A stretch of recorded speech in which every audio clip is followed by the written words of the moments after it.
கழிவுநீரை சுத்திகரித்தால் 100 லிட்டரில் 6 முதல் 7 லிட்டர் மட்டுமே கழிவுநீராக இருக்கும் என்றும் அதிலிருந்து பெறப்படும் 94 லிட்டர் நீர் நல்ல நீராக தான் இருப்பதாகவும் சட்டப்பேரவையில் அமைச்சர் KN நேரு தெரிவித்தார். சிங்கப்பூர் போன்ற நாடுகளில் கழிவுநீரை சுத்திகரித்து குடிநீராக பயன்படுத்துவதாகவும், ஆனால் நமது மக்கள் சுத்திகரிக்கப்பட்டு வழங்கும் நீர் தங்களுக்கு வழங்க வேண்டாம் என்று கூறுவதாகவும் அமைச்சர் குறிப்பிட்டார். சுத்திகரிப்பு செய்யப்பட்ட நீர் நல்ல நீர்தான், அதை ஆற்றிலேயே விடலாமா அல்லது விவசாயத்திற்கு வழங்கலாமா என்பது குறித்து அந்த பகுதி மக்களின் கோரிக்கைக்கு ஏற்ப முடிவெடுக்கப்படும் என்றும் அமைச்சர் KN நேரு தெரிவித்தார்.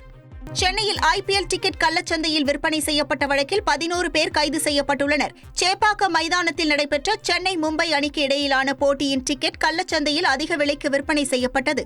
இது தொடர்பாக திருவல்லிக்கேணி காவல் நிலையத்தில் 4 வழக்குகள் பதிவு செய்து 9 நபர்களும், எழும்பூர் காவல் நிலையத்தில் 1 வழக்கு பதிவு செய்து 2 பேரும் கைது செய்யப்பட்டுள்ளனர். 31 பிளாக் டிக்கெட்டுகள் பறிமுதல் செய்யப்பட்டுள்ளன.